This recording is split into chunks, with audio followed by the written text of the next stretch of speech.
ठीक है। चलो स्टार्ट इट नाउ। फर्स्ट शुरू हो गया, अब ज़रा ध्यान रखो, मैं रिपीट करूँगा। ओके ये तो अगेन टॉपिक का नाम क्या है जी आगे आपका? Radio activity. रेडिएंट तो रेडियो एक्टिविटी के बारे में कुछ इससे पहले कुछ आइडिया है क्या होती है ये? कुछ भी नहीं है। एटॉमिक नंबर पढ़ा हुआ है कहीं से पहले? एटॉमिक मास नंबर या एटॉमिक मास? हाँ, कुछ है अच्छा चलो ये ना कुछ देख लेते हैं चीज़ें से, बुक को साइड पे करते हैं, पहले बेसिक चीज़ें क्लियर करते हैं, फिर ये आपको याद करना आसान हो जाएगा।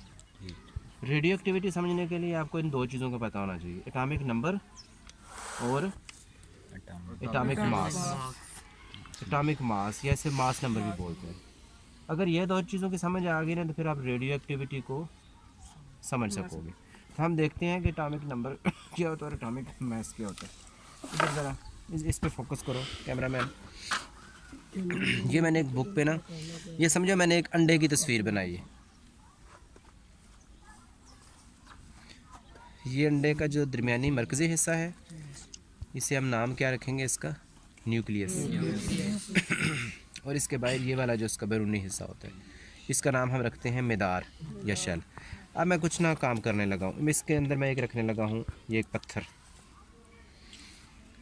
पत्थर को समझो कि ये मैंने एक प्रोटॉन रख दिए, और प्रोटॉन को हम ज़ाहिर करेंगे पी से, और एक रख देता हूँ इसके अंदर ये एक लकड़ी।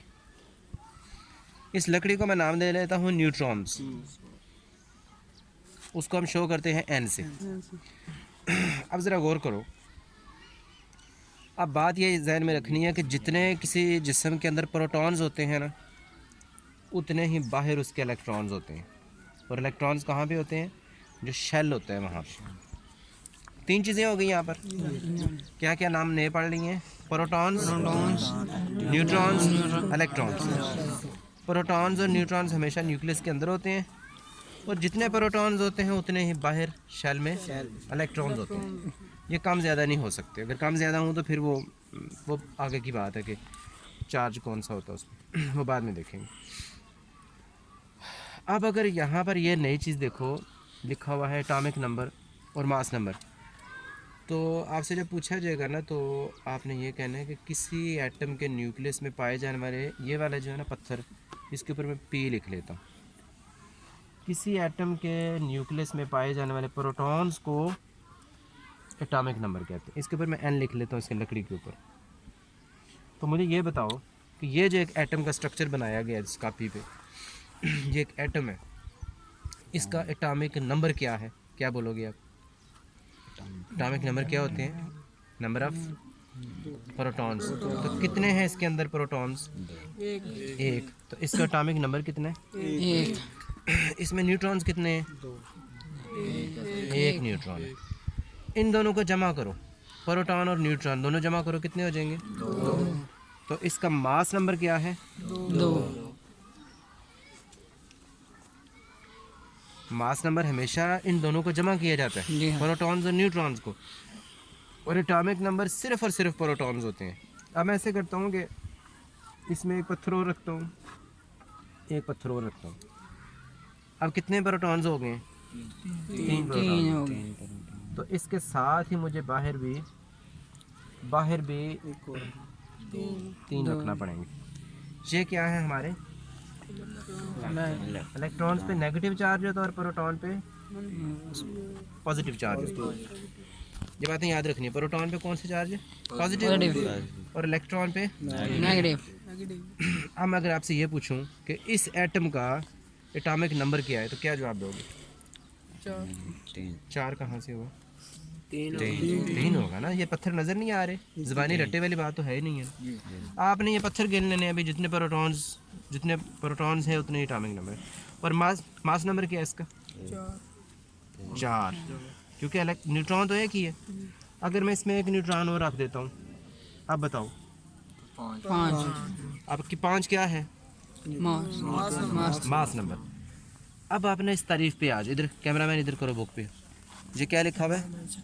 Radio activity. अगर इस तरह हो, इधर लेके आओ, यहाँ पे पत्थर बढ़ते चले जाएं और ये हो जाए 82 से ज़्यादा,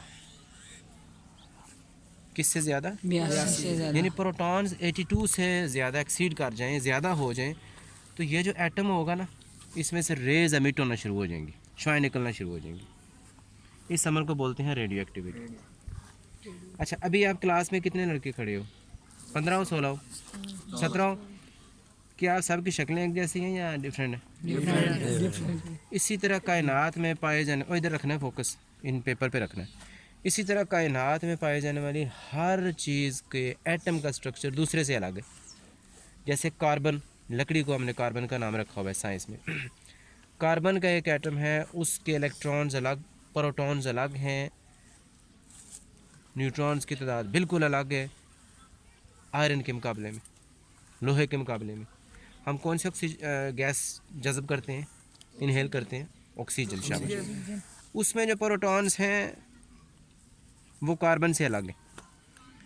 किसी भी एटम के एक जैसे प्रोटॉन्स या इलेक्ट्रॉन्स इकट्ठे एक जैसे नहीं हैं, सब के सब अलग हैं। एक होती है एलोट्रोपी, वो बाद में पढ़ेंगे हम, उसमें एक जैसे हो सकते हैं प्रोटॉन्स, लेकिन उनका मास नंबर मुख्तलिफ हो जाता है।